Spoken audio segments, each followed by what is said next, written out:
vous êtes redescendu de la montagne. Pour certains, c'était bien plat la montagne, mais c'était important que vous puissiez déjà entrer dans cette dynamique de la rencontre du Seigneur, avec toutes les questions que pose cette rencontre du Seigneur. Voilà. Je ne reviens pas tout de suite sur le récit que vous venez de travailler. Je vais y faire mention plusieurs fois tout à l'heure au cours du topo. Vous avez les feuilles, Marie-Hélène, vous avez les feuilles, hein, vous avez tous ces feuilles donc, de mon topo. Donc première intervention, l'évangile selon saint Marc. Mon projet, c'est de voir avec vous quelle logique pouvons-nous repérer dans l'évangile selon saint Marc. Petite introduction d'abord. Quelques généralités et rappels, pardon, ce ne sont que des généralités, des rappels, vous savez déjà tous, tout ça par cœur, mais j'aime mieux que nous le redisions au début. Lire la Bible nécessite une posture. Je le disais tout à l'heure en quelques mots, certains nous ont rejoints depuis. Si j'ai une posture qui consiste à dire je lis un texte, je le connais déjà par cœur, donc ça tombe bien, en séance de caté ou catéchuménat, ça va me gagner du temps, donc je ne vais pas le relire, je vais pouvoir me débrouiller, ce qu'on fait tous, moi le premier, et c'est pas bien. Bon. Donc auquel cas je ne me mets pas en situation de lire le texte à nouveau, ou alors, autre attitude, consiste à dire, ce texte-là il est bien trop difficile, je vais me débrouiller pour prendre un autre texte, et celui-là je ne le lis pas. Ça nous arrive tous aussi, n'est-ce pas, hein, on sent le vécu là, hein, d'accord. De fait, c'est ça que j'appelle une posture de lecture, c'est accepter de se confronter, de se coltiner le texte.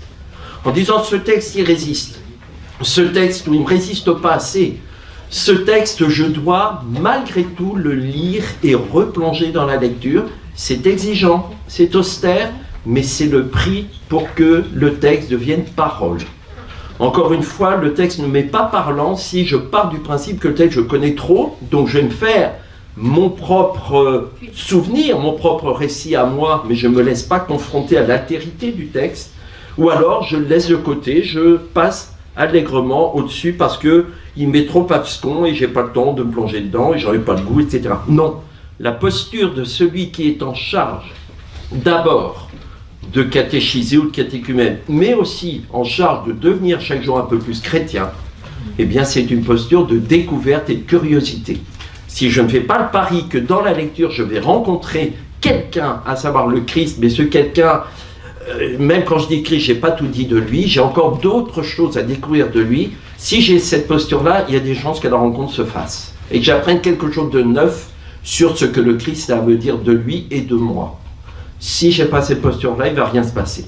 En liturgie, la pire et la meilleure chose, c'est quand à la messe, vous avez remarqué quand on lit lecture de la lettre de Saint Paul ou lecture du livre des Actes, on lit un livre et on proclame. Et c'est à la fin de la proclamation qu'alors on dit « acclamons la parole de Dieu » ou « parole du Seigneur ». Idem pour l'évangile. On lit un texte, on proclame un texte et à la fin, parce qu'il a été choisi, parce qu'il a été lu, parce qu'il a été écouté, entendu par tous ceux qui sont là, alors il devient parole, mais seulement à la fin. On ne dit pas au début « lecture de la parole selon saint Paul aux Thessaloniciens ». On ne dit pas ça, d'accord ? Il y a bien tout un processus pour que le texte devienne parole. Et donc faisons attention, en catéchèse, je vois trop souvent certains d'entre nous qui disions « tiens, on va ouvrir, on va lire la parole ».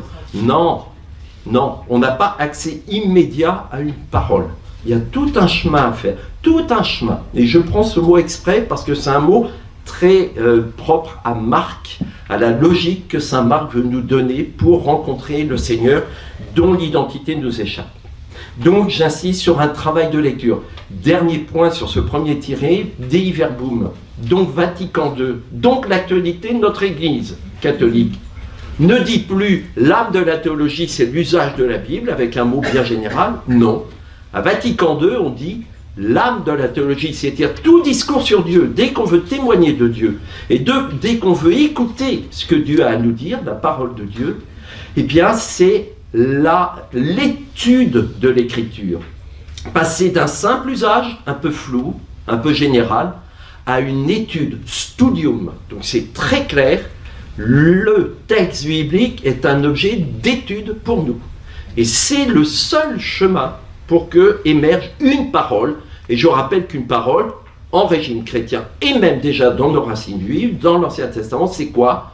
C'est Dieu. Dieu est lui-même parole, et c'est même comme ça qu'il s'est incarné, début de l'évangile de Jean, le Verbe s'est fait chair. Au commencement était le Verbe, Dieu est parole, il veut donner sa parole, il veut se révéler comme parole, et cette parole se fait même chair en Jésus-Christ, pour que vraiment j'entende une parole, j'écoute une parole, je dois me mettre en chemin, en travaillant, en étudiant le texte biblique. Cela étant dit, pas de complexe et pas de scrupule, parce que le grand risque serait que certains d'entre vous disent « Ah ben d'accord, mais moi je ne suis pas spécialiste, moi je n'ai pas fait d'études, moi je n'ai pas fait de ceci, je n'ai pas telle formation, donc c'est pas pour moi, auquel cas le texte biblique ne me parlera jamais. » Non, non, non, c'est trop facile. C'est trop facile, parce que quand nous disons étude du texte biblique, c'est pas quand on a fait 50 ans d'études de grec et d'hébreu, etc. Non, c'est tout simplement en prenant le temps de lire avec attention le texte biblique et en étant exigeant. Nous avons tous des Bibles qui sont des bonnes traductions, des bonnes publications, où il y a des notes. Si déjà je prends le temps de lire entre les lignes, d'aller regarder les notes, d'aller regarder les introductions, c'est déjà ça l'étude du texte. Et ça, c'est possible pour tout le monde. C'est prendre le temps. La liturgie nous donne un certain nombre de textes, et puis va dire qu'on a beaucoup de textes, Ancien et Nouveau Testament. C'est prendre le temps de lire peut-être les commentaires qui sont donnés dans Prions l'Église Magnificat ou je ne sais quel autre support. C'est ça que j'appelle étudier le texte biblique. C'est prendre le temps d'entrer dans une dynamique au cours de laquelle va émerger une parole et le texte va me devenir parlant à moi, pour moi, maintenant, ici et aujourd'hui. Voilà, j'insiste là-dessus parce que ce n'est pas hors de portée. Et donc, étude, ça ne veut pas dire le côté intellectuel réservé à certains, c'est vraiment une posture que nous devons tous avoir. Et croyez-moi, l'effort que cela demande, il faut se forcer un petit peu de temps en temps, c'est vrai, c'est toujours payant. Jamais nous ne sommes déçus. S'il arrive qu'un texte reste toujours sec, oh, vous inquiétez pas, quand vous le reprendrez 15 jours après, il y a peut-être des petites choses qui vont se déclencher. Voilà, ça s'appelle l'espérance et la foi. Voilà, tout simplement. Hein. Donc un minimum pour croire que le texte a quand même un message à me délivrer à moi aujourd'hui. Ensuite, donc enjeu, posture pour que la Bible devienne parole de Dieu, le travail de lecture. Deuxième point, qu'est-ce qu'un évangile? Puisque nous allons plonger dans l'évangile selon saint Marc, vous avez déjà commencé. Le mot évangile, n'oublions pas, il a 3 sens. Quel sens connaissez-vous? Évangile, ça veut dire bonne nouvelle. Jusqu'à nous sommes à peu près d'accord, c'est la traduction mot à mot du grec. D'abord, je rappelle que dans évangile, il y a le mot quoi? Ange. Tiens, vous avez remarqué, il y a le mot ange. L'ange, c'est celui qui annonce une bonne nouvelle. Hein? C'est surtout la fonction d'annoncer une bonne nouvelle qui importe. Dites-vous bien qu'en grec, c'est pareil. Angelion, il y a angel dedans, c'est le mot et ange. C'est-à-dire que l'évangile, c'est la bonne nouvelle portée par des messagers. D'accord? Hein? Donc l'important, c'est la transmission d'un message. C'est ça un évangile. Donc quand on dit bonne nouvelle, par quel support, par quel moyen cette bonne nouvelle m'arrive-t-elle? Voilà une question peut-être à porter. Deuxième sens, on prend l'évangile de Saint Marc ou selon Saint Marc, selon Saint Matthieu, c'est-à-dire que le mot évangile désigne un livre écrit par Marc et ses disciples, écrit par Matthieu et ses disciples, etc. Mais ça, ce sens, il a émergé au 2e, 3e siècle. Hein, c'est le sens matériel, le livre écrit par Marc, Matthieu et leurs disciples. Mais il y a un 3e sens. Et ça, c'est Saint Paul qui nous l'apprend. On a besoin de Saint Paul, tout le temps, pour comprendre l'ensemble des livres bibliques, y compris l'Ancien. Ce qui est intéressant, c'est que Saint Paul est le premier à utiliser ce mot-là. C'est le premier, je vous rappelle que quand Saint Paul écrit, il écrit avant la rédaction finale des évangiles. Donc c'est le premier auteur chrétien, n'oublions jamais ça. Et c'est lui qui utilise ce mot évangile en premier, ou qui l'écrit en premier. Et où va-t-il chercher ce mot-là? Alors ça, c'est important, parce qu'on va se rendre compte qu'avec cette origine, on va comprendre que le mot évangile n'est pas un mot statique et ne désigne pas un slogan ou une information comme ça qu'on peut ranger dans une boîte. Il va chercher en fait ce mot-là dans l'univers militaire. Eh oui, à l'époque de l'Empire romain. Il écrit à l'époque de l'Empire romain, je vous rappelle. Et qu'est-ce qu'on appelait un évangile? C'était à l'occasion d'un combat. Vous aviez les soldats qui étaient au front, en train de mener le combat. Lorsque le combat était bien organisé, était juste, était mené jusqu'à la victoire, les soldats qui sont sur le front dépêchent un ou deux messagers, des anges, des porteurs de messages. Ils les envoient pour aller porter la bonne nouvelle, voilà le mot évangile, pour porter la bonne nouvelle de la victoire à l'issue d'un combat. Et toute la phrase est importante. La bonne nouvelle à l'issue du combat. Et ils vont porter cette bonne nouvelle aux généraux d'armée restés derrière pour diriger les opérations. Et par ricochet, qui avait organisé cette merveilleuse armée victorieuse? C'était bien sûr l'empereur. Et on attribuait à l'empereur la victoire à l'issue du combat. Et donc l'intelligence du combat était attribuée par ricochet à l'empereur. Et saint Paul, prenant conscience que le mot évangile est en fait l'expression de toute une dynamique, la prise en compte du combat, la prise en compte de la justesse du combat, la prise en compte des moyens à mettre en œuvre pour que le combat débouche sur une victoire, et bien sûr le résultat final qui est la victoire, tout ça étant attribué à l'empereur, il dit mais attendez, c'est bien symptomatique, symbolique des combats qu'on mène dans notre vie. Notre vie est un combat, d'ailleurs il le dit dans pas mal de ses lettres, c'est un combat. On prend des outils, des armes, les armes de lumière, souvent des enfants de lumière, pour lutter contre les armes des ténèbres qui ont leurs propres armes. Voilà saint Paul, l'intérêt de le lire, entre autres. Et bien de fait, on se rend compte que le mot évangile désigne l'ensemble du mouvement qui consiste à identifier un juste combat, à prendre les moyens de lutter contre ce qui va à l'inverse d'un chemin de vie, et c'est la garantie que ce combat qui est mené est voué à la victoire. Autrement dit, le mot évangile n'est pas un mot statique qui dit « Oh ben voilà une bonne nouvelle, ben voilà, tu sais, Jésus t'aime, point ». Souvent, on résume un petit peu de façon statique « Jésus t'aime », voilà, très bien. On ne voit pas de dynamique là-dedans. Alors que si on dit « Attends, le Seigneur vient prendre au sérieux tes combats à toi au quotidien. Tiens, quels sont-ils? Identifie-les. Est-ce que ce sont des justes combats? Est-ce que ce sont des combats pour un surcroît de vie ou pour le bien autour de toi? Est-ce que tu prends les bonnes armes pour lutter contre justement ce qui t'empêche de vivre heureux et totalement accompli dans ton humanité? Si vraiment tout ça est bien vérifié, alors la victoire est garantie. Voilà la bonne nouvelle. La bonne nouvelle, c'est la certitude, l'annonce que quand un combat est bien mené avec les bons outils, avec les bonnes armes, de toute façon, ce combat est voué à la victoire. Et celui qui nous montre que quand le combat est juste avec les bons moyens, c'est Jésus. Et il nous dit que ces combats sont victorieux, sont voués à la victoire, la preuve. Même le combat ultime, celui contre la mort, moi j'y suis passé, j'ai mené le combat contre la mort et je vous montre que je suis sorti victorieux du passage par la mort. Donc toi, tes combats, les combats que tu mènes aujourd'hui, et c'est pas seulement de façon absolue, toi qui luttes contre la maladie, et dont tu as appris il y a quelques jours que c'est une maladie incurable en plus, le combat, hélas, tu vas passer par la mort. Ouvre les yeux, mais lutte contre la désespérance, lutte contre l'imagination que la mort aura le dessus sur toi. Voilà un vrai combat. Toi qui viens te séparer de ton conjoint, qui est en train de te séparer de ton conjoint, la vie devient un enfer pour toi, et bien de fait, quel combat mènes-tu actuellement? Le Seigneur entend ces combats, il les rejoint et vient te dire que si tu ajustes ton combat et que tu prends les bons moyens, le respect de l'autre et le respect de toi-même, alors tu sortiras victorieux de ce combat.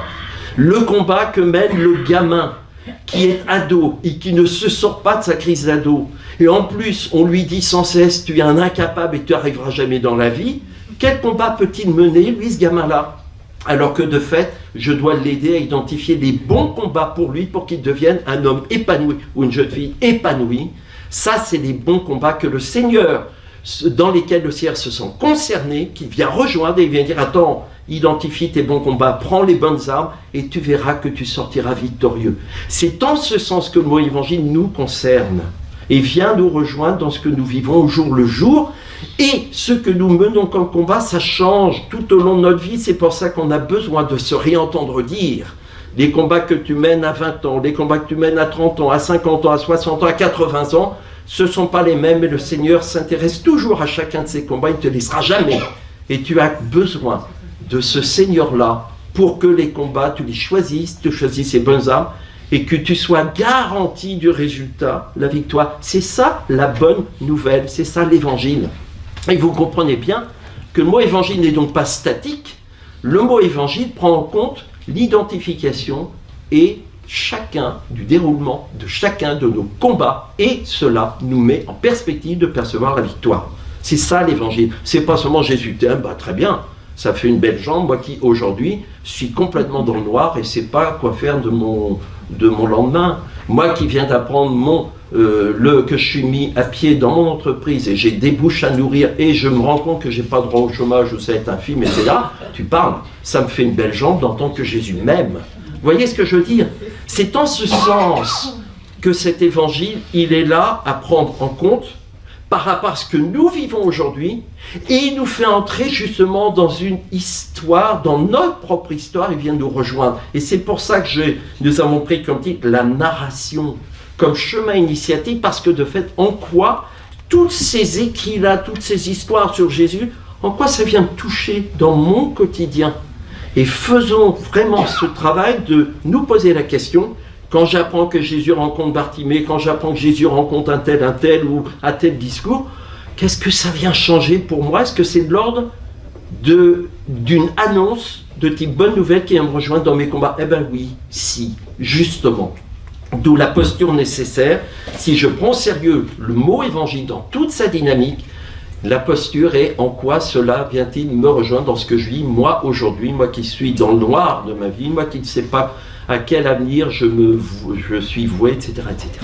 Voilà, je crois que c'est vraiment important de réentendre ça. Donc, mot évangile, dynamique et pas slogan figé, c'est vraiment une dynamique qui dit le Seigneur s'intéresse à tes combats, quels sont-ils aujourd'hui? Vient te donner les moyens parce qu'il s'engage avec toi dans tes combats, il vient te donner les moyens de mener ces combats. Et il vient te donner la garantie, d'où l'espérance, que ces combats sont voués à la victoire. Celui qui est dans le deuil, il a bien besoin d'entendre ça. Aussi, je suis dans le deuil, j'ai l'impression que le sol s'ouvre sous mes pieds. Qu'est-ce que j'entends beaucoup de personnes qui disent ça, j'ai perdu ma moitié, je vais donc vivre qu'à moitié maintenant. Ça, j'entends souvent, je dis, t'as des combats à mener là. Laisse le Seigneur venir te rejoindre dans ton deuil, il a quelque chose à te dire, et tu sortiras victorieux avec lui de ce combat-là. Vous voyez, ça change tout. Autrement dit, quand on lit un évangile, soyons exigeants. Seigneur, qu'est-ce que tu veux me dire? Tu me convoques à la lecture, j'attends de toi que tu me donnes un message et que tu me dises que tu es avec moi dans le combat, et tous les jours. Et ça va me motiver pour continuer le chemin initiatique. D'accord? Voilà, donc j'insiste sur ce point parce que c'est une clé importante. Si je n'ai pas cette posture-là, je n'attends pas assez, je ne suis pas assez exigeant avec l'acte de lecture du texte biblique. C'est vrai pour les évangiles, et de fait c'est vrai pour l'ensemble de la Bible, Ancien et Nouveau Testament, puisque c'est de cette posture que se dessine la possibilité de rencontrer celui qui vient me rejoindre dans ma vie. Alors pourquoi 4 évangiles? Parce que le message n'est pas si évident. C'est-à-dire que je dois me méfier, autre posture, de tout ce qui me paraît trop évident. Saint Marc c'est facile, je connais à peu près, c'est plus simple que Saint Jean, donc je vais plutôt prendre du Saint Marc. Oh là, méfions-nous. C'est-à-dire que ce sont 4 chemins différents, pas opposés, mais 4 chemins différents pour rejoindre le Christ. Le but, c'est bel et bien de rejoindre le Christ. Le but, c'est bien et bien une rencontre. Et vous avez remarqué, avec cette posture de lecture, on est en plein acte catéchétique, catéchèse au sens large du terme. Si je fais le pari que la lecture va faire écho au fond de moi, c'est le mot de la catéchèse. Si je fais le pari que quand je travaille un texte biblique, il va se produire quelque chose, alors je suis dans une posture catéchétique, catéchène, faire écho au fond de moi. Et c'est pas seulement parce que je suis catéchiste que moi j'ai droit à ça, ou accompagnateur catéchumène, c'est tout chrétien qui est appelé à avoir une posture catéchétique pour se laisser toucher le cœur par un message et rencontrer le Seigneur. Le but ultime de toute catéchèse est la rencontre du Seigneur, le DGC, et entrer dans l'intimité du Christ. Ça marche dans les deux sens. Le Christ entre dans mon intimité. Et pour ça, il prend différents chemins, d'où les 4 évangiles, d'où tous les livres de la Bible. C'est-à-dire que si, en prenant un évangile, je dis, j'ai compris la vie de Jésus, ça s'est passé comme ci, comme ça, au total, j'ai refait l'agenda de Jésus pendant ces 3 années de la vie publique, vous comprenez bien que c'est pas ça l'évangile. Ça, c'est pour les encyclopédies. D'accord? Mais je ne suis pas dans la lecture d'une encyclopédie, Je suis dans la mise en chemin avec le Seigneur au cours duquel il a des choses à me dire. S'il devient parole, il devient parlant pour moi, il devient porteur d'un message et il devient en même temps lui-même message. C'est pour cela que nous avons 4 évangiles pour bien montrer et nous éviter d'être omnubilés par la reconstitution de la chronologie des faits et gestes de Jésus. Ça, certains ont essayé de le faire en regroupant les 4 évangiles. Dès les premiers siècles, Tatien, avec le Diatessaron, en faisant des 4 un seul évangile, il s'est rendu compte que ça menait à rien, alors que ça collait pas bien. Donc c'est pas un acte scientifique satisfaisant, et en plus il s'est rendu compte que ça n'apportait rien. Mais il n'y a rien à faire, on recommence encore. Fin 19e siècle, Renan, les vies de Jésus. Mais 20e siècle, vous avez encore plein de spécialistes qui s'amusent à faire ça. Alors plus ou moins, on ne le dit plus de la même manière, mais ça revient au même. Regardez la manière dont Jacques Duquesne, le journaliste, a essayé de reconstituer la vie de Jésus. Regardez la manière dont certains ont essayé de faire ça assez récemment, en reconstituant tel ou tel épisode de Jésus. Jean-Marie Petit-Fils, historien tout à fait recommandable, sous couvert de traiter la question de l'historicité de Jésus, est-ce qu'il ne fait pas ça un peu? Regardez bien entre les lignes. Emmanuel Carrère, même si certains sont très touchés par ce qu'a écrit Emmanuel Carrère sur le royaume, regardez bien, à certains moments, il est dans cette posture-là, faisons attention. Et c'est là qu'il dit « j'ai du mal à croire ». Bah, évidemment, puisque de fait, il est omnubilé par la reconstitution de l'histoire de Jésus. C'est pas de ça qu'il s'agit.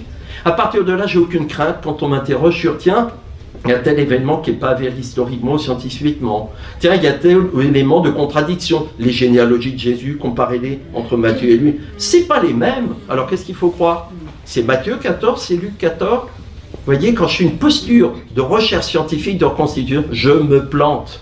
Alors que si je prends au sérieux le texte biblique comme des chemins pour la rencontre du Seigneur, quitte à ce que ces chemins ne soient pas tout à fait identiques, voire pas tout à fait cohérents, à ce moment-là, je suis dégagé et libéré de cette vérification présumée de l'historicité, et à ce moment-là, j'entre sur un chemin de découverte d'une autre vérité, non pas historique celle-là, mais théologique. C'est le Seigneur qui m'attend. Qu'est-ce que la vérité? Eh bien, je la rencontre, la vérité. Elle n'est pas historique, elle n'est pas scientifique, ni scientifiquement prouvée. C'est une personne. Je suis le chemin, la vérité et la vie. Alors oui, je découvre la vérité, chemins au pluriel, faisant avec le Seigneur. Vous voyez, hein? Donc pas de scrupules quand en catéchèse, pardon pour l'expression, on vous coince sur des questions scientifiques. Tu crois, toi, que Jésus a multiplié les pains, nourri toute une foule avec seulement 5 pains de poisson? Tu crois encore à tout ça? Ben, évidemment, présenté comme ça, c'est évident que personne ne va y croire. Si on regarde sur le plan scientifique, comment ça s'est passé. En revanche, au plan théologique, ça nous dit une vérité, la vérité de celui qui agit là. C'est tout autre chose. Donc je suis en train de vous dire, pas de complexe, pas de scrupules, laissons ça de côté et mettons-nous en position de lire le texte sans avoir cette espèce de frein scientifique qui souvent nous gêne. Je rappelle que les évangiles ont été constitués et structurés quasiment tous de la même manière en partant de la fin. En partant de la fin, c'est-à-dire en partant de ce qui est le plus important, c'est-à-dire la mort et la résurrection de Jésus. À part ça, si je le dis, c'est pas pour faire scientifique ou savant, c'est pour nous rappeler que l'essentiel et le but des évangélistes, quand ils écrivent, c'est la fin. C'est de nous dire, attends, toi, puisque le Seigneur vient te rejoindre dans les combats de ta vie au quotidien, l'important, c'est le message final, c'est Jésus-Christ est mort et ressuscité, mais je termine la phrase, pour toi. Il est mort et ressuscité pour toi, pour te dire quelque chose. Donc c'est pour ça que lecteur, je vais t'emmener découvrir tel ou tel épisode de la vie de Jésus pour que sa mort et sa résurrection te touchent. Et ils ont tous rédigé à partir de la fin, puis ils sont remontés en reconstituant quelques épisodes de la vie publique de Jésus. Et puis 2 d'entre eux se sont dit, après tout, si les épisodes de la vie publique de Jésus étaient là comme annonciateurs et préparant le message de la mort et résurrection pour nous, peut-être que dans son enfance, ce qu'on en a dit de son enfance, il y a peut-être aussi à découvrir. Eh bien, c'est ce qu'ont fait Matthieu et Luc, qui sont allés creuser ce qu'on leur avait dit de l'enfance et de Jésus. Et l'un comme l'autre ont complété ensuite leur évangile. Donc c'est à partir de la fin, je veux dire par là qu'un évangile se lit en tenant compte du message final. Si je lis l'évangile en disant « Ah bah tiens, aujourd'hui j'apprends que Jésus, c'est son 3e jour, il est sur le lac de Galilée, il fait ci, il fait ça », si je ne fais pas le lien avec la mort, résurrection, je ne suis pas dans une posture qui va faire émerger du sens à ma lecture. Vous voyez, hein? C'est vraiment important d'avoir une espèce de gymnastique quand on lit le texte biblique, et là en l'occurrence l'évangile. Donc il a été constitué et structuré, c'est-à-dire que les évangélistes ont donc organisé leur récit d'une manière intentionnelle. Ils avaient quelque chose derrière la tête. Et ce derrière la tête, ils le disent quelquefois explicitement, comme saint Luc au début. Relisez chapitre 1 de son évangile, versets 1 à 4. « Mon cher Théophile, toi qui aimes le Seigneur ou qui te considères aimé du Seigneur, eh ben de fait, j'ai composé un récit. J'ai composé et je l'ai ordonné, organisé, pour qu'il vienne structurer ta foi, renforcer ta foi. » Il ne dit pas, tiens, j'ai composé l'histoire de Jésus, puis tu vas pouvoir rectifier, parce que j'ai tout vérifié historiquement, donc c'est bien. Il ne dit pas ça. Il dit, j'ai organisé le récit pour que ça serve ta foi. Donc, l'objectivité est complètement en dehors du projet. Ça ne veut pas dire qu'il ne s'appuie pas sur des faits historiquement revérifiés. Je n'ai pas dit ça. Je dis que la manière dont il organise son évangile, c'est subjectif pour aider et nourrir la foi de celui à qui il écrit.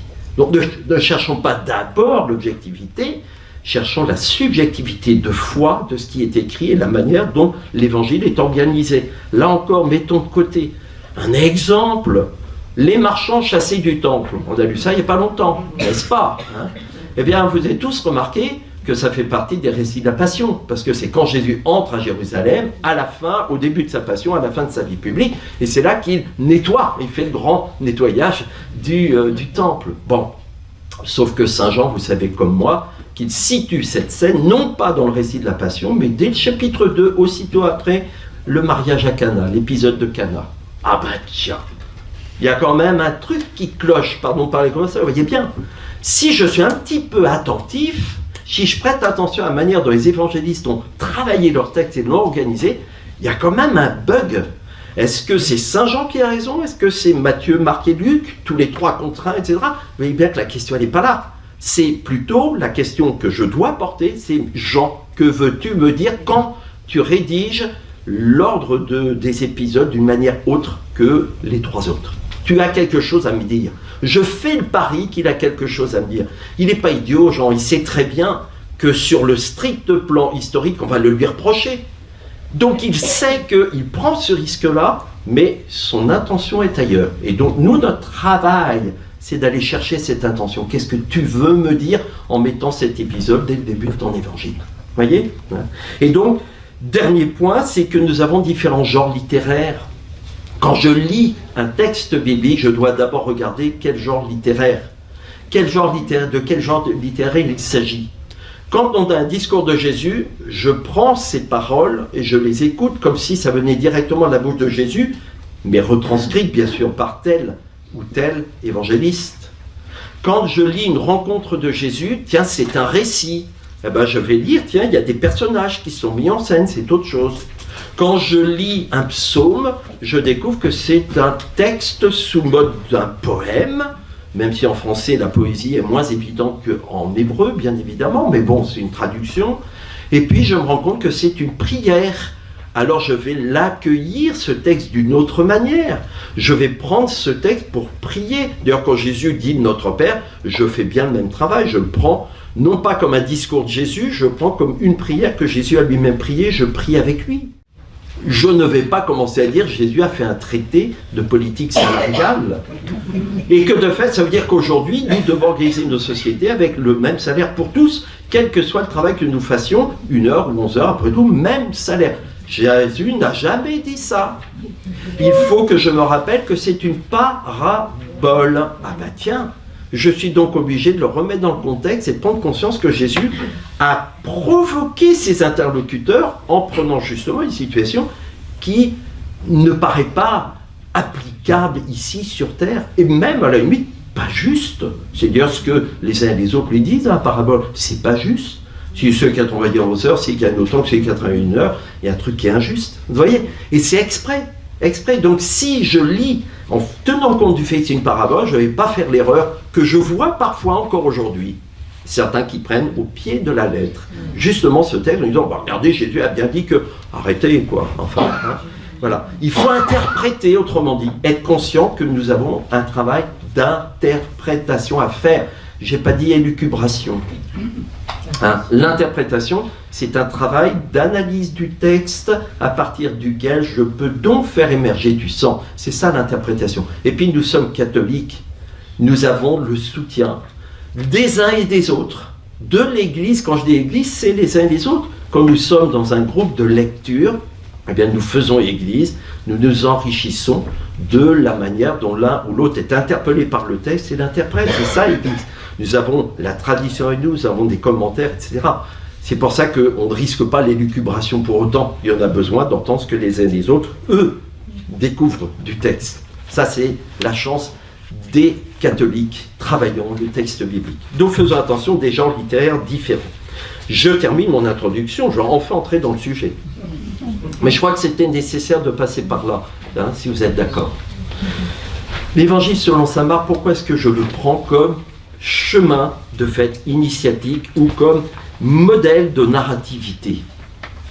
Pour que nous prenions conscience qu'un évangile a une logique d'ensemble. D'abord, en quelques mots, le point de vue va être hyper rapide, le point de vue que j'ai ici sous les yeux, que vous avez. L'évangile dans la Bible, rappelons-nous à quel moment Marc a-t-il écrit cet évangile? Manifestement, autant que les recherches puissent le dire, peuvent le dire aujourd'hui, c'est le premier évangile à avoir été rédigé. Bon, ça vous le savez tous. Après les lettres de saint Paul, j'insiste, je le redis au passage, hein, que de fait, c'est à partir de l'évangile de Marc, qui est donc le plus court, qui est le plus rapide, hein, il y a beaucoup de aussitôt, c'est-à-dire qu'il y a une cadence, un grand rythme dans l'évangile de Marc, c'est intéressant, aussitôt et aujourd'hui, c'est-à-dire que Marc a le souci d'actualiser le message du Christ pour aujourd'hui, le message de la mort et résurrection du Christ pour aujourd'hui. Je rappelle que Matthieu et Luc écrivent après. Marc, c'est en gros les années 60, certains vont jusqu'à 70, moi je dirais 60, 65, 66. Vous avez après Matthieu et Luc dans les années 70 à 80. Et ensuite, Saint Jean, plutôt années 90, certains vont jusqu'à 100. Bon, faisons attention, il ne faut pas aller trop loin non plus. Hein. Bon, ayez en tête l'ordre. Ayez en tête surtout l'ordre, Marc, puis Matthieu et Luc, puis Jean. Voilà. Donc Marc, c'est le premier. Il écrit donc tout public, si on peut dire. Matthieu va spécialiser le message pour un public d'origine juive. Luc va spécialiser le message pour un public d'origine plutôt païenne. Et puis Jean va relire tout ça à la fin du 1er siècle, parce que les défis de la foi sont autres à la fin du 1er siècle. Je ne développe pas cela. Donc le premier. Ensuite, ce qui est intéressant, c'est de voir l'auteur, même si je ne veux pas rester longtemps. Parce que l'auteur, il n'est pas mis en cause. Certains l'identifient au fameux Jean-Marc, dont il est question dans les Actes des Apôtres. Certains ont dit que c'était le compagnon de Pierre, en se fondant sur la première lettre de Pierre au chapitre 5. Paul le dit aussi, mais Paul va dire aussi qu'il a été son compagnon, et Luc le confirme dans les Actes des Apôtres. Je vais dire qu'importe, une chose est sûre, c'est que Marc ou Jean-Marc, il est manifestement attesté quand même, ou au moins c'est un personnage attesté, et qu'il a été au contact des premiers témoins de Jésus. Et surtout ça qui est important, nous sommes bien dans la transmission d'un message, et surtout de l'effet du message sur les premiers témoins. C'est surtout ça, c'est du déjà digéré. Il n'était pas avec Jésus, avec son carnet pour dire tiens, ce matin il est à Cana, voilà ce qui s'est passé, je note vite pour pas rater un détail. Non, c'est à travers le témoignage des premiers disciples, des premiers témoins qui dit ça me paraît important que ce soit mis en récit pour être transmis. D'accord? Parce que manifestement, ça produit de la foi, ça accompagne la foi des premiers témoins. C'est ça le plus important. Son projet dans l'évangile, point 3 donc, c'est surtout là que je veux insister. Il a une stratégie narrative. Il a une stratégie narrative, c'est-à-dire qu'il a composé son récit avec un projet derrière, celui de montrer, en fait, comment la mort et résurrection de Jésus parlent. Alors, vous avez à la page, je sais combien, 2. À la page 2, de fait, 3 plans. Alors, n'ayez pas peur quand il y a beaucoup de caractères comme ça sur une page. On va tout de suite regarder le plan dans la première colonne. hyper simple pour se repérer dans un évangile. J'ai l'impression d'ouvrir des portes ouvertes là, donc je passe vite. Vous avez le plan à gauche, colonne de gauche, où on repère son évangile selon l'espace, première partie de son ministère au bord du Jourdain. Je rappelle que Marc ne rapporte pas les évangiles de l'enfance. Donc Jésus est déjà au bord du Jourdain, il va vivre son baptême. Puis après, vous avez le ministère, la première partie de son ministère public, la partie grand A. En fait, la première moitié, chapitre 1 jusqu'au chapitre 9, à la fin du chapitre 9, ça se passe en Galilée. Donc, vous voyez, selon l'espace ou le lieu. Galilée, le carrefour des nations, le lieu où on peut tout dire, on n'est pas autant contraint qu'à Jérusalem, donc il parle à tous. Et bien sûr, à ceux qui sont d'origine juive, comme à ceux qui sont païens. Il parle à tous. C'est comme ça que vous avez de fait tout un jeu entre les rives du lac. Le lac de Galilée, avec la partie d'origine juive, où on est habitué aux traditions juives, et la partie païenne. C'est pour ça que nous usons souvent l'expression « passant sur l'autre rive ». Vers quelle rive va-t-il? Est-ce qu'il s'adresse à des païens? Est-ce qu'il s'adresse à des gens d'origine juive? Voilà, des petits détails que l'évangéliste nous donne pour qu'on ne soit pas perdu, et qu'on sache se retrouver et décrypter ces messages. Puis vous avez, grand B, la montée à Jérusalem, qui dure un chapitre chez Marc. D'ailleurs, chez Luc, Luc va développer cette montée à Jérusalem, parce que chez Luc, ça deviendra 10 chapitres, carrément, hein, où on prend le temps de passer de Galilée à Jérusalem. Chez Marc, c'est un chapitre. Qui dit montée à Jérusalem, dit bien sûr des annonces. Jésus passe, quittant la Galilée pour aller vers Jérusalem, il explique pourquoi. Il explique ce qui va se passer à Jérusalem, mais toujours de manière feutrée, toujours de manière discrète, pour que ce ne soit pas quelque chose qui va brutaliser ou donner trop vite des clés de compréhension. Ce n'est pas du savoir, c'est une expérience, et nous devons cheminer avec le Seigneur jusqu'à Jérusalem pour comprendre ce qu'il voulait dire au fur et à mesure. Puis après, Jérusalem, la dernière partie, chapitre 11 à 16, tout se passe à Jérusalem concernant sa passion et sa résurrection. Dans la deuxième colonne, vous avez une autre manière de repérer qui n'invalide pas la première. Ayant en tête l'évolution des lieux, regardez, on affine. On part d'une question ou d'une affirmation, premier verset du premier chapitre, commencement de l'évangile de Jésus, Christ, Fils de Dieu. Je vais revenir tout de suite. On va se rendre compte que d'emblée, Marc insiste sur l'identité de celui qui est le personnage principal, qui est qualifié ici, vous voyez bien comme moi, de trois manières: Jésus, Christ et Fils de Dieu. Trois manières. Nous, les cathos, on a trop vite fait de dire Jésus-Christ, c'est un même mot. Attention, ce sont deux mots différents. J'ai remis. Puis alors, dans la première partie, chapitre 1 à 8, qui est Jésus? Il faut bien 8 chapitres pour que la question soit posée. Je n'ai pas dit résolue, j'ai dit posée. Marc progresse, peu à peu donne un chemin initiatique au cours duquel la question qui est Jésus va être formulée de différentes manières. On a trop vite fait, nous, les déjà cathos depuis longtemps, de dire, ah ben Jésus, ben oui, c'est le Christ, c'est le Fils de Dieu, tac, ça y est, c'est fini.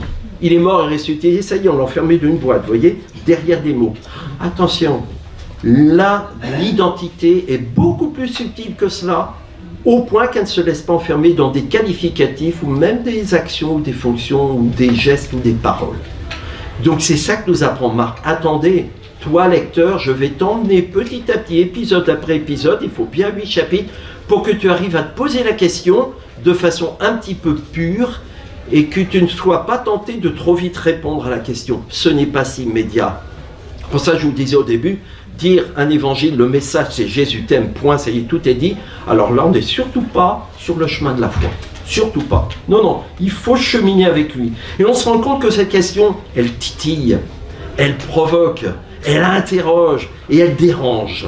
Et c'est ça qu'on apprend pendant les 8 premiers chapitres. Donc notre attitude consiste à repérer comment cette question dérange l'humain, dérange les humains dans leur vie au quotidien. Et ce n'est pas une réponse trop vite qu'il faut donner, au contraire, une réponse trop rapide. Et puis Jésus, au milieu, il y a un tournant. Chapitre 8, versets 27 puis 29, il y a un tournant. Et je rappelle qu'il y a 16 chapitres dans l'évangile de Marc, où nous sommes pile au milieu. 8, c'est la moitié de 16, je ne vous apprends rien. Eh bien, voyez, l'évangile est superbement construit. Pile au milieu, il se passe quelque chose qui va changer la trame narrative. C'est-à-dire que si au début c'était qu'une question, sous ses différents angles, voilà qu'au milieu, Pierre va déclarer, Jésus qui dit « Hey, pour vous, qui suis-je » Alors Pierre, tu es le Christ.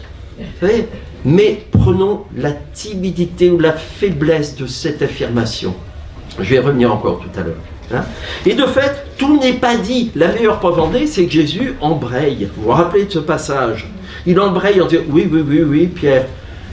Mais il faut que le Fils de l'homme aille à Jérusalem et souffre sa passion. Première annonce de la passion. Et c'est là que Pierre perd complètement pied. Ah non, Seigneur, il ne peut pas t'arriver ça, toi. Arrière Satan. Vous vous souvenez? C'est exactement le passage du chapitre 8. Arrière Satan. Autrement dit, ne m'enferme pas dans un prétendu savoir. Le mot Christ ne suffit pas à dire toute mon identité. Arrière Satan. Et donc, Jésus va prendre le temps du chapitre 8 au chapitre 11 pour, chemin faisant sur la route de Jérusalem, leur donner des clés de compréhension, mais les disciples ne vont rien comprendre. Il faut que le Fils de l'homme aille à Jérusalem et vive sa passion. Alors vous verrez vraiment qui il est. Alors, autrement dit, mon identité, vous ne l'avez pas encore. Et il faut arriver à Jérusalem au moment de la passion, au pied de la croix, pour que, ça y est, la révélation soit clairement annoncée. C'est dans la bouche du païen, le centurion au pied de la croix. Vraiment, cet homme était fils de Dieu. Chapitre 15, verset 39. Je t'ai mis la référence, deuxième colonne à la fin. Il faut aller au pied de la croix pour enfin entendre la réponse à la question du début. Le premier verset étant donc sous mode de question, commencement de l'évangile de Jésus-Christ, Fils de Dieu, pour que nous découvrions au milieu, on a une première étape avec Pierre, tu es le Christ, et avec le centurion au pied de la croix, il n'est pas seulement le Christ, il est surtout le Fils de Dieu. On a besoin de tout l'évangile pour comprendre ce qui était le programme annoncé au premier verset. C'est l'évangile, la bonne nouvelle de Jésus-Christ, Fils de Dieu, et toi, lecteur, tu sauras vraiment qui il est, et en l'occurrence Fils de Dieu, et avec Christ, tu n'as pas tout dit encore, comme Pierre. Il faut que tu ailles au pied de la croix, et il faut que tu sois avec lui, mais que tu ne fasses pas comme les autres disciples, ne pas fuir la croix. Il faut que tu ailles jusqu'au pied de la croix pour comprendre, et de la manière la plus simple qui soit. La preuve, le païen, c'est l'homme simple sur le plan de la foi, il n'y a pas tout l'appareillage de la foi juive. Alors tu pourras comprendre que vraiment cet homme était le Fils de Dieu, ce Christ qui était là. Donc nous, lecteurs, nous apprenons qu'on a besoin de lire l'ensemble de l'Évangile pour comprendre vraiment qui est celui-là. Et il faut qu'on aille jusqu'au pied de la croix. D'accord? Et je vous rappelle que lorsque le centurion dit vraiment cet homme était le Fils de Dieu, c'est au pied de la croix. Qu'est-ce qui s'est passé juste avant? Qu'est-ce qui s'est passé précisément qui fait que le centurion dit « Ça y est, je découvre qu'il est Fils de Dieu ». Qu'est-ce qu'il y a eu? Allô? Je vous écoute. Comment? Le coup de lance. Non, le coup de lance c'est chez Saint Jean. Là on est chez Marc. Comment? Non. Qu'est-ce qui se passe juste au verset d'avant? Non, juste au verset d'avant. Vous voyez qu'on ne connaît pas bien les textes. Hein. Pardon, je joue avec vous là. Hein. Et je ne vous fais pas de reproches, hein, surtout pas. Comment? Non. Le cri. Jésus alors poussa un cri et il expira. Il remit l'esprit. C'est-à-dire que c'est à la manière dont Jésus a crié sur la croix que le centurion découvre qu'il est Fils de Dieu, et vraiment. C'est-à-dire que ce n'est pas dans un discours explicite, ce n'est pas dans une démonstration explicite, ce n'est même pas dans des rencontres qui sont parlantes, que le païen de service ici découvre qu'il est vraiment Fils de Dieu. Autrement dit, moi, lecteur, ça m'apprend quoi? Que si je fais abstraction de tout, c'est à la manière dont Jésus vient mourir et pousser un cri qui révèle une souffrance toute humaine, au point qu'elle est incompréhensible, cette souffrance, puisque c'est un cri, c'est audible, mais incompréhensible. C'est à la manière qu'il vient révéler qu'il vit avec nous la souffrance, même dans ce qu'elle a de plus inexplicable et incompréhensible, et qu'il se révèle vraiment comme Fils de Dieu. Autrement dit, Dieu en Jésus-Christ se révèle vraiment, lui-même Dieu, dans sa capacité à venir crier avec nous quand il n'y a même plus un mot humain, ni incompréhensible, qui peut être dit. Et je trouve que ça, c'est vraiment important de l'entendre, parce qu'on est tellement obnubilé par le souci de mettre des mots et des explications sur qui est Jésus-Christ. Il faut le faire, je ne dis pas qu'il ne faut pas le faire.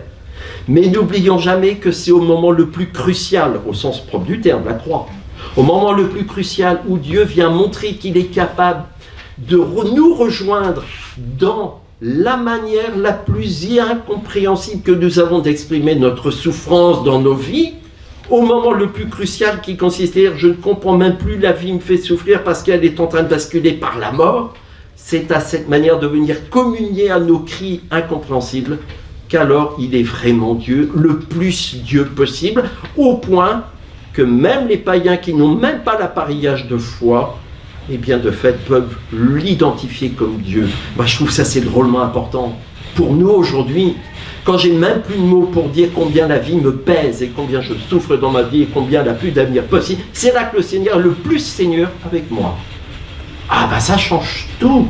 Et vous compreniez que quand je découvre ça à la fin de l'évangile, j'ai envie d'aller relire tout ce qu'il avait dit avant Jésus. Et ça, je l'apprends lorsque au tombeau, les femmes qui viennent au tombeau veulent récupérer le corps, c'est bien normal. Et viennent rendre hommage à ce corps pour qu'il soit respecté dans sa dépouille, dans sa mort. De fait, les témoins qui sont là, les hommes ou les anges qui apparaissent, ils disent « Attendez, vous cherchez le crucifié ? Il n'est pas ici. Vous cherchez une dépouille morte ? Non, non, non. » Il vous précède en Galilée, vous connaissez tous ce passage-là. Autrement dit, il y a deux manières de lire ça. Soit ça veut dire que les femmes, puis les disciples, disent « Ah ben tout compte fait, on va prendre nos jambes à nos coups, on va retourner en Galilée, il doit être par là. » Non, c'est une première manière de comprendre, soit, ce que Saint Jean dira à la fin d'ailleurs, Jean 21, hop, les disciples étaient de nouveau sur le lac, etc. Bon, très bien. Ou alors l'autre manière de comprendre, c'est au deuxième degré. Quand on lit les textes bibliques, c'est toujours à plusieurs degrés, plusieurs niveaux. Ça veut dire que toi, lecteur, quand tu te laisses toucher par le message qu'il est mort, tiens, le Christ est mort, il faut un peu de foi pour croire, ou beaucoup de foi pour croire qu'il est ressuscité après. Non, il te dit, justement, va relire tout ce qui s'était passé en Galilée, parce que c'était annonciateur de l'explication, à savoir qu'il n'est pas mort physiquement, il n'est pas mort définitivement, il est passé par la mort, mais il est ressuscité. Et de nouveau, il est visible. Donc, va relire, toi, lecteur, tout ce qui s'est passé depuis le début, dans les récits rapportant Jésus en Galilée. Et là, il te donne toutes les clés de compréhension, mais épisode après épisode. Eh bien, c'est un évangile donc narratif qui m'oblige, moi, lecteur, à lire toujours à deux niveaux.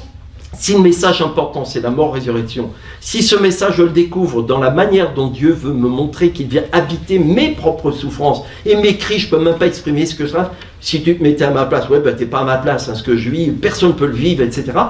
Si lui, le Seigneur, il vient sur la croix récapituler tout ce qu'on ne peut pas exprimer, et de fait, il m'entraîne avec lui sur les chemins de l'après, de l'au-delà, mais il m'avait déjà donné toutes les clés à travers les récits du début.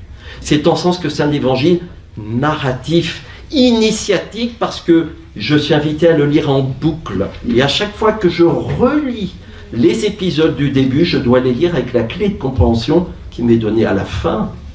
Lorsque je découvre tel épisode qui m'enseigne tel personnage dans telle situation, dans quelle mesure ça dit quelque chose de moi, mes situations, les situations que je traverse dans ma vie.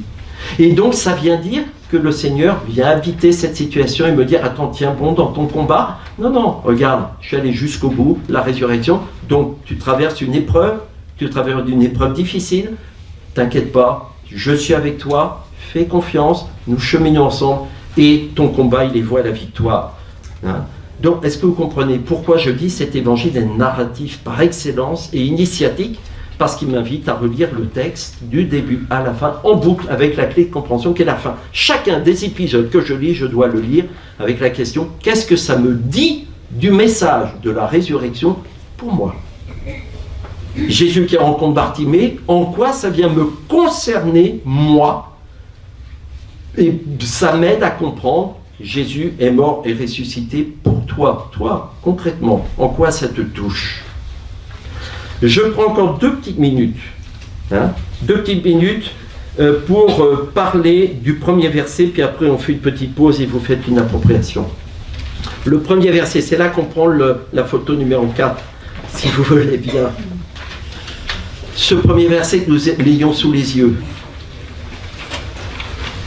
Commencement de l'évangile de Jésus-Christ, Fils de Dieu. Je voudrais juste insister sur ce verset, parce que je vous ai dit que c'était le plan de l'ensemble de l'évangile. Première partie, chapitre 1 jusqu'à 8, l'évangéliste va décliner Jésus-Christ pour arriver à la fin, Pierre qui va dire « Tu es le Christ ». Puis deuxième partie, ça nous prépare à découvrir « Il est Fils de Dieu ». Vous voyez bien, le plan de l'évangile de Marc, c'est un peu comme un pont avec 2 arches.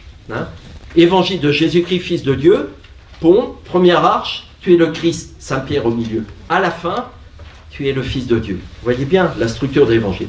Et bien, au total, ce premier verset, il est tout à fait annonciateur de l'ensemble de la structure de l'évangile. Mais, ça vaut le coup donc de s'y arrêter.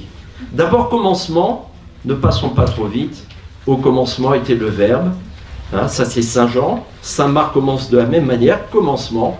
Et la Genèse, toujours l'Ancien Testament, ça vient nous parler, au début, Bereshit, bara Elohim.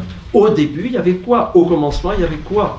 C'est-à-dire que Marc est en train de dire, attendez, c'est pas le début de l'histoire, c'est le début de l'histoire de l'humanité. C'est une création nouvelle que je vous invite à découvrir en lisant cet évangile. C'est une nouvelle création. Donc il faut que je le lise avec des yeux neufs. Ça, si je n'ai pas l'Ancien Testament dans le cœur, je ne vais pas y arriver. Jésus, commencement de l'évangile. Évangile, je l'ai commenté. Tout ce chemin, cette prise en compte des combats pour annoncer que le Seigneur est avec moi dans mes combats et me garantit de la victoire, lui qui est passé par le combat ultime qui est la mort. Bon, donc je ne reviens pas dessus. Commencement de l'évangile. L'évangile de Jésus. Alors Jésus, n'oublions pas que c'était un prénom qui désigne une personne. Dans toute son humanité, c'est un prénom courant. Si on dit Jésus, évidemment, aujourd'hui, on a tous en tête Jésus de Nazareth, bien sûr. Mais moi, je connais d'autres gens qui s'appellent Jésus ou Jésus aujourd'hui. Moi, j'ai un confrère à Paris, vous êtes nombreux à le connaître, Jésus Assurmendi. Je dis avec l'accent espagnol pour éviter de dire Jésus Assurmendi. Mais Jésus, c'est un prénom courant, c'est un prénom commun. D'accord? Pour dire quoi? Que de fait, c'est un homme. Que de fait, c'est un homme dont on va découvrir les épisodes de sa vie et ces épisodes vont nous parler. Mais Jésus, rappelons-nous quand même qu'on nous dit que ça a un sens, ce prénom, comme beaucoup de nos prénoms ont un sens. Donc, chaque prénom a un sens, d'accord? Donc, cherchons le sens de nos prénoms, et quand on fête la Toussaint, n'oublions pas que c'est important de redonner ce sens-là. Bon, bref, Jésus, ça veut dire quoi? Tu l'appelleras Jésus, c'est-à-dire Dieu sauve. Faut peut-être s'en rappeler quand même. Parce que ça veut dire que dans le prénom, il y a déjà tout un projet. C'est-à-dire que Dieu s'incarnant dans ce Monsieur Jésus il y a 2000 ans, il nous dit, c'est mon projet de salut. Projet de salut dont dites lecteur du Nouveau Testament, vous avez déjà tout l'Ancien Testament qui vous permet de comprendre les tenants et les aboutissants. Je vais donc vous montrer en quoi ça vient s'accomplir aujourd'hui. Si je n'ai pas en tête l'Ancien Testament, je suis fichu. C'est-à-dire que Dieu n'a pas commencé il y a 2000 ans. Il a commencé depuis le début pour dire qu'il veut sauver l'humanité. Là, il franchit une nouvelle étape, un nouveau commencement, avec cet homme qui va montrer comment Dieu, depuis le début, a le souci de sauver les hommes dans tout ce qui les empêche d'être en possession de la vie. Et donc, il vient habiter les combats des hommes dans tous les combats qu'ils ont à mener au quotidien. C'est ça, Dieu sauve, c'est ça, Jésus. Si je ne fais pas résonner les mots, je lis le texte beaucoup trop vite. Je suis comme dans une encyclopédie. Troisième mot suivant, Jésus-Christ.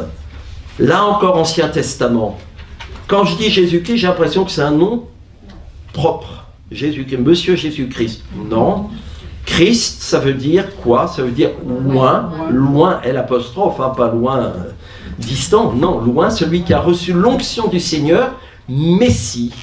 En hébreu, c'est Meshiach, et en grec, c'est Christos, mais c'est exactement le même mot.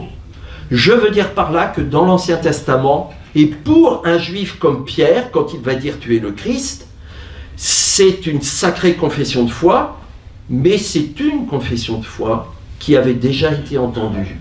Autrement dit, dans l'Ancien Testament, il y a déjà beaucoup de Christ. Je vous rappelle que David avait été oint, il était le Messie, il était le Christ. Que tous les rois de l'Ancien Testament sont des Messies, sont des oints.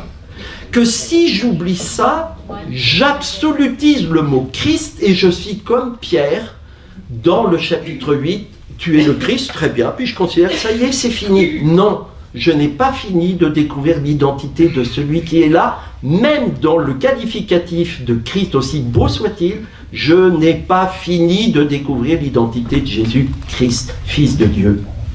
Autrement dit, pour un juif, le mot Christ était un mot déjà, ou un titre déjà acquis, attribué ou utilisé. Donc, quand Pierre donne sa confession de foi, c'est magnifique, mais relativisons dans la foi juive, c'est enfin, on va avoir un nouveau roi à l'image de David. Et rappelez-vous l'épisode des rameaux, qui sont tous tombés dans le panneau. Hosanna, fils de David, et hop, on a l'impression qu'on recommence l'histoire. C'est la restauration à l'identique. Donc attention, quand on dit Christ, ici, Marc est en train de dire, il va récapituler toutes les figures des Christ ou des Messies de l'Ancien Testament, d'où l'importance de donner de la profondeur à ce titre. Mais il va aller au-delà, sinon c'est pas la peine, l'histoire ne ferait que se répéter. Donc prenons bien la mesure de ça, on comprend pourquoi Jésus a dit, dis donc, t'as pas tout compris encore, il faut que j'aille à Jérusalem, c'est pas fini, t'as pas tout compris de mon identité. Autrement dit, vous avez un drame et tout un programme ambitieux dans ce premier verset. Et dernier point, Fils de Dieu, je vous l'ai commenté, c'est le centurion qui nous le commente et qui dit qu'en fait, il ne se révèle pas comme un roi, avec toute la superbe, aussi belle soit-elle, de David, de Salomon et les autres. Non, c'est celui qui est capable de nous rejoindre dans le pire moment de notre mort. Et c'est de là qu'il vient justement nous tirer. C'est en ce sens qu'il s'appelle bien Jésus, Dieu sauve. Et c'est en ce sens que c'est un nouveau commencement. Vous voyez bien que ce premier verset, il est drôlement capital. On pourrait y rester des heures.